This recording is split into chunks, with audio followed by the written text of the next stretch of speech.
I do encounter patients. The first thing they ask you is, are you a doctor? If you're not a doctor, then I don't want to talk to you. Hi, my name is Nitya. I'm Kenneth. Today we are here to watch some medical dramas and see how realistic they are to our work. Let's go. Okay. I never encountered someone glue the head to the helmet lah, but it's the head, right? Yeah, it's the head. I think this is a perfect example of how people perceive emergency, differently. Yeah. That's very true. The reaction is exactly like that. Yeah.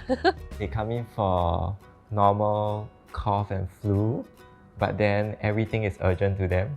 The emergency is not a first come first serve basis, and that's the reason why we have a triage in place. The reason it's there is so that we can attend to patients who need the care most at the earliest or correct time. It doesn't mean that if you come in earlier or I come in first, I'll be attended to first. We encounter patients who become aggressive, verbally aggressive. They will say that, oh, we will lodge a complaint.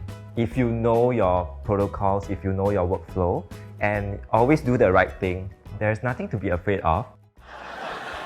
Friends. Oh, So Dan, nurse not a doctor, huh? Kind of girly, isn't it? Yeah. Chandler. That's okay. I'm just doing this to put myself through medical school. Oh. And it didn't feel I so want to good. roll my eyes. I want to roll my eyes.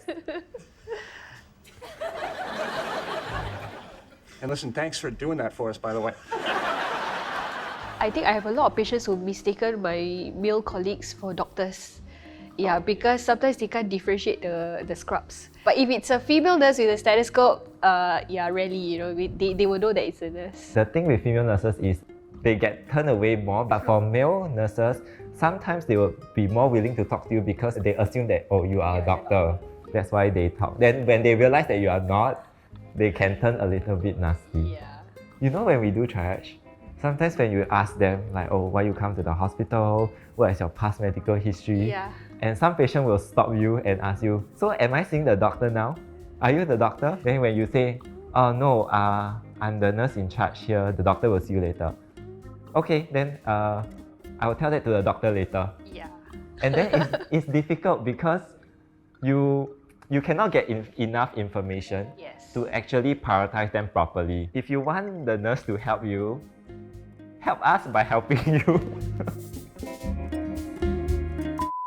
Nurses up front at triage, they do more now than before. They are able to listen to your heart and lung sounds, and then like pre-order x-ray, pre-order medication. Patients probably are not aware of the extended job scope that nurses have now. In the hospital that I work in, nurses from the nursing informatics department, they work with A-Star to develop a wearable sensor that they can use it on patients to monitor their vital signs. So with this, it's good because nurses don't interrupt patients when they are resting, but at the same time, we are still monitoring you. You can even choose to specialize in what you like to do. Yeah, for example, if you like emergency, community care, diabetic care, wound care. Yeah, it's more broad. You can go all the way up to masters, PhD. So yeah, nurses are very capable people. All right, let's start Mr. Harris on a full course of penicillin. You don't wear caps anymore. Doctor, you might want to consider erythromycin. And why would I want to do that, nurse? Ooh. Why, Mr. nurse? Harris is allergic Why, to penicillin, nurse? and I thought erythromycin might make him a touch less dead. I know that when I go to the hospital, I like to not die. Yeah, this is very true. Yeah, I really feel for our doctor colleagues. Sometimes they can be quite overwhelmed. They're seeing many patients at the same time, and I guess that's what nurses are there for, by giving recommendations, like having open communication with the doctors. Hey, are you sure you want to give this medication? Because it's the same family group as the medication that the patient is allergic to. Yeah, so I think that's the teamwork, the kind of dynamics that we have. We advocate for our patients to find the best fit care or the best type of care that the patient require, and I think that is part of our job too. Mr. Anderson, Isn't this guy you always talked about at dinner? The guy whose daughter just got married? Yeah, he just showed me the pictures. It was a beautiful wedding. I'm gonna miss him. So, okay, you ready? Let's get moving. Oh, it's the last office. Yeah. Dinner in 20 minutes. Okay, we don't do this here.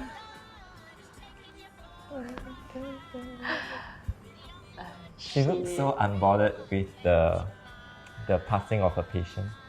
I think I get my relatives or my family who ask me the same question.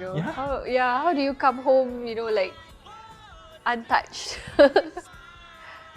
Oh my god, I love her.